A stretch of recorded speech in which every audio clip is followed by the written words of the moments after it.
Dear friends, आज आपकी BA part 3 money banking और पब्लिक फाइनेंस की क्लास में मैं डॉक्टर ज्योति कपूर भार्गव डूंगर कॉलेज बीकानेर में आपको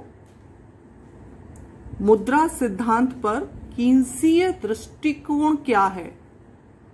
डॉक्टर जे.एम. कीन्स बहुत बड़े अर्थशास्त्री हुए हैं और उन्होंने मुद्रा सिद्धांत पर अपना जो दृष्टिकोण प्रकट किया, बताया, वो 1935 में अपनी किताब the journal theory of employment, interest and money में बताया है। जब 1930 में पूरे विश्व में आर्थिक मंदी आई, उसके बाद कीन्स ने उस मंदी से उबरने के लिए जो अपने विचार थे, जो सिद्धांत थे, वो उस किताब में, उस बुक में उन्होंने लिखे हैं। तो कीन्स का जो ब्याज का सिद्धांत है, उसमें सबसे सरल बात तो यह है कि मुद्रा की मांग और पूर्ति के द्वारा ये माना जाता है कि ब्याज की दर निर्धारित होती है। क्लियर? ब्याज की दर का निर्धारण मुद्रा की मांग और पूर्ति के द्वारा होता है, लेकिन वो ये मानते हैं कि मुद्रा की पूर्ति सरकार के द्वारा की जाती है, तो वो तो एक कांस्टेंट फीचर हुआ, निर्धारित है, सरकार इतनी मुद्रा की पूर्ति करेगी। अब रही बात मुद्रा की मांग, तो मुद्रा की मांग 3 उद्देश्यों के लिए की जाती है। पहला है लेन देन या सौदे का उद्देश्य, ठीक, जिसमें हम डेली के जो काम होते हैं, लेन देन होते हैं, उससे मुद्रा की मांग करते हैं, और ये प्रभावित होती है सबसे ज्यादा व्यक्ति की आय से। M1 is a function of Y। Clear? Y है आय, M1 है मुद्रा की लेन देन की मांग। दूसरा है सतर्कता उद्देश्य।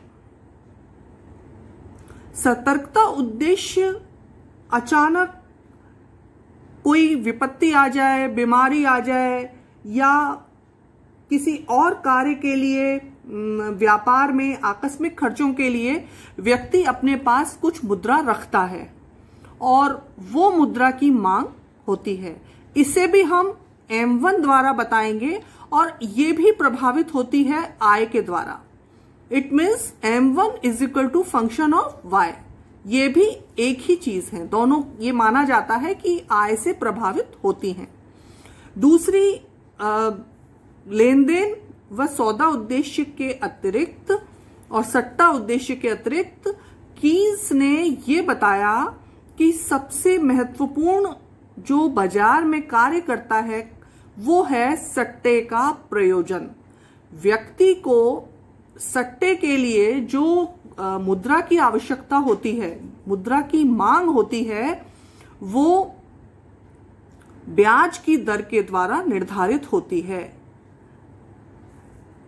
It means M2 is a function of R। R denote करता है रेट ऑफ इंटरेस्ट, ब्याज की दर को।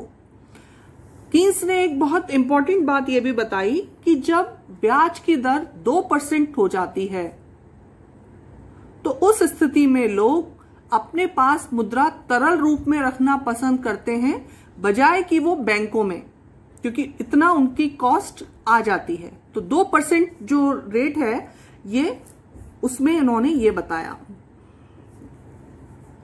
अब इसे मैं एक डायग्राम के द्वारा बताऊंगी।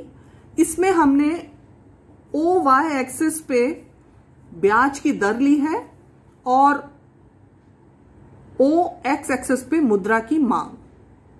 मुद्रा की मांग का कर्व इस तरह से बनेगा, ठीक है। इसमें ये बताता है कि 2% पर मुद्रा की मांग कांस्टेंट हो जाती है। ये क्लियर? अब रहा, इसको अगर हम मुद्रा की पूर्ति द्वारा करते हैं, M द्वारा, तो ब्याज की दर कहां निर्धारित होगी? ये OM पर। अब अगर मुद्रा की पूर्ति बढ़ा दी जाती है, OM1 कर दी जाती है, तो ब्याज की दर 2% होती है। लोग मुद्रा को तरल रूप में रखना पसंद करेंगे। तो मुद्रा की ब्याज का सिद्धांत जो है वो मुद्रा की मांग और पूर्ति के द्वारा निर्धारित होता है। और इंपॉर्टेंट बात, सट्टे के लिए मुद्रा की मांग ब्याज की दर से विपरीत दिशा में चलती है। ब्याज में बाजार में ब्याज की ऊंची दरों पर सट्टेबाज मुद्रा की बजाय बॉन्ड रखना ज्यादा पसंद करते हैं, जिससे उनकी मुद्रा की सट्टे के लिए मांग बढ़ जाती है। तो इसमें जो मुख्य बातें आई या जो मुख्य निष्कर्ष है वो ये है कि ब्याज की दर मुद्रा की मांग व पूर्ति से निर्धारित होती है। क्लियर?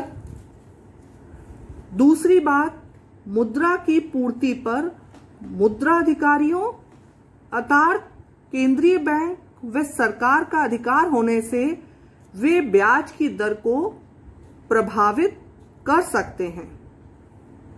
अर्थात तरलता पसंदगी वक्र के दिए हुए होने पर मुद्रा की पूर्ति को बढ़ाने से ब्याज की दर घटती है और मुद्रा की पूर्ति को घटाने से ब्याज की दर बढ़ती है। ठीक है, जैसा मैंने ये डायग्राम में भी आपको समझाया है। अब तरलता पसंदगी वक्र के ऊपर की ओर खिसकने से ब्याज की दर बढ़ती है, ये इस तरह से। ठीक है, इस प्रकार कीन्स के सिद्धांत में ब्याज एक मौद्रिक विषय बन जाता है, यानी कि ब्याज मुद्रा की पूर्ति और मांग के द्वारा ही निर्धारित होता है। थैंक्स।